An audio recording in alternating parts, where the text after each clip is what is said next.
Isang kapitan ng barangay na nasa drug watch list ang patay sa pamamaril sa Caloocan. Nahuli kam ang insidente. Makibalita tayo kay Mav Gonzales.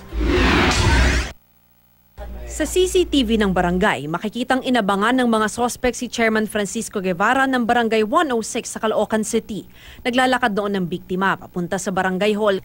Inikutan siya ng riding in tandem. Bumaba ang angkas, tsaka binaril sa ulo ang biktima. Mabilis sumakay sa motorsiklo ang sospek, tsaka nagpaputok ulit habang umaandar palayo. Naisugod pa sa ospital ang biktima pero idineklarang dead on arrival dahil sa 3 tama ng bala. Talagang malapitan talaga. Talagang mukhang hindi bubuhay. Walang kaaway eh. Napakatahimik na tao.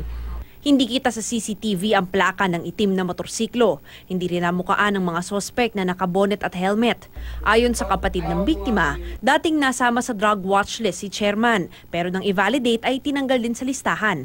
Ngunit napasama na naman daw ito sa bagong drug watch list. Mula pagkabata, ma'am, kilala ko pagkatao ng kapatid ko.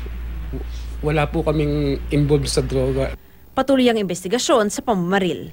Mav Gonzales, GMA News.